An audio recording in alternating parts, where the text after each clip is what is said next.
አባትና ልጅ ዛሬ ደግሞ በአዲስ ነገር ብቅ ብሏል። እንግዲህ እንደዚህ እንደምታያቸው ማለት ነው ልውልዬና አብርሽዬ ማለት ነው። ልውልዬ የኔ አባት ግን ለምንድን ነው የማትጫወተው እንደ ልጅ? ለምንድን ነው ዝም የምትለው? አይታችሁታል እንግዲህ ሁሉም ፎቶ ላይ ኮስታር ረምለው የኔ ቀብራራ ማለት ነው።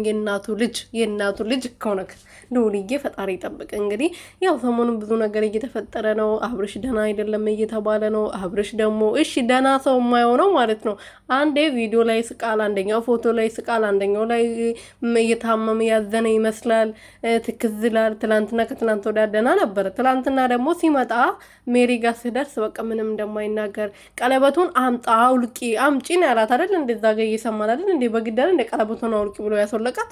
ትላንትና ምንድነው ብሎ የተናገረው? ሄርሜልን ኤፍሬምና ሩቲ አፈልግም ቀለበቱን አውልቅላት ብሎኝ እኔም አውልቄላታለሁ ነው ያለው። ምን ይመስላል? ተዋ ድራማው ተነቃብህ እኮ ድራማ እንደሆነ እኮ እናውቃለን። ግን በዚህ ልክ እንዴት ሰው በበሽታ ይቀልዳል? ለ30 ደቂቃ መቀለድ በጣም የሚያስጠላ ነገር ነው።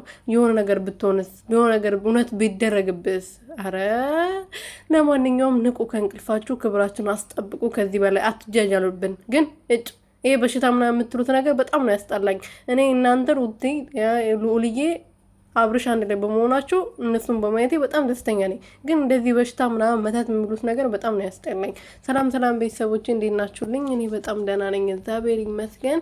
በያላችሁበት ሰላማችሁ ብዝት ትርፍርፍ ይበልልኝ። ለዚህ ቻናል ለዚህ ቤት አዲስ የሆናችሁ ሰብስክራይብ አድርጉ። ዛሬ ደብሮኛል አሞኛል እና እባካችሁ ሰብስክራይብ አድርጉ የምር ማለት ነው። እና ምን ያላቅም ጭንቅላቴ ደንዝዝ ብለዋል። የምሬን ነው። እና ሰብስክራይብ አድርጉልኝ በቃ እባካችሁ ሰብስክራይብ አድርጉ፣ ላይክ አድርጉ። ተው ግን ላይክ አድርጉ።